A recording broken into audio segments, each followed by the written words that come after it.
Welcome back. Now, Buckingham Palace has broken its silence more than 30 hours after Prince Harry and his wife, Meghan Markle's interview aired. The palace expressed shock and concern over the allegations of racism raised by the Sussexes.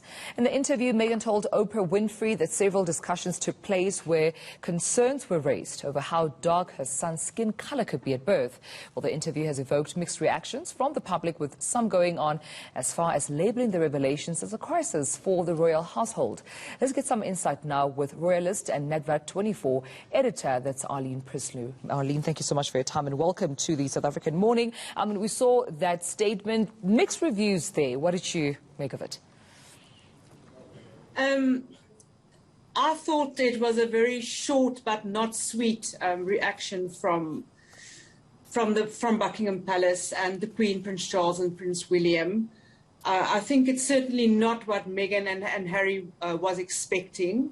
I think a lot of people were expecting something more, but there were a few words that stood out to me. Is saddened to learn the full extent, and then that of race is concerning, which they are owning up to, that the accusations that Meghan made is serious. But while some recollections may vary, says to me that after the discussions, and probably why that took so long, as they're not looking for a tit-for-tat war between the Sussexes and the palace. The Queen is trying to calm things down by saying we're going to sort this out privately. Yeah, and Ali, you make such interesting observations there, but for me as well, what I saw particularly interesting was the part where the statement read that there seems to be varying recollections of events. So I'm not sure if they're taking full accountability or responsibility, but instead being a bit defensive there. I think it can be interpreted as a bit defensive. For me, that's the few words that stood out, because if you rewatch the interview, Meghan said several conversations happened between family members, or one family member with Harry, where Harry actually said there was only one discussion with him before they got married about the race of probable children. So even the Sussexes account is not the same.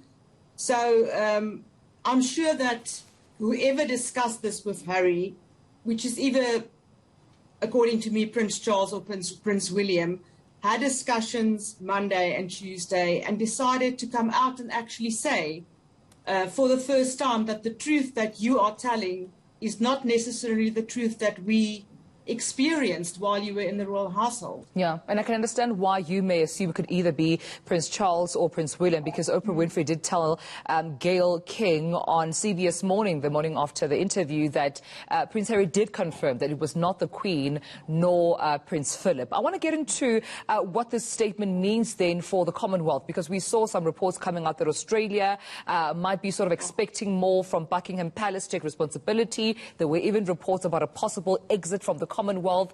Is this statement sufficient for Commonwealth nations? No, I don't think it's sufficient. If you just look at all the racial issues we have in South Africa, Australia has been, there's a big sentiment in Australia for many years, anti-monarchy, and that's why big royal tours always, Australia is the beginning and the end of tours. That's also why Harry and Meghan were sent there. I don't think it will necessarily mean the end of the Commonwealth, but a few countries are definitely going to try and get their independence and remove the Queen as head of state. Like Australia, I think Barbados is the other country that was mentioned this morning. So we'll have to ride this one out. Yeah, we'll have to wait and see. But you know what, Arlene Prinsloo, thank you so much for talking to me this morning.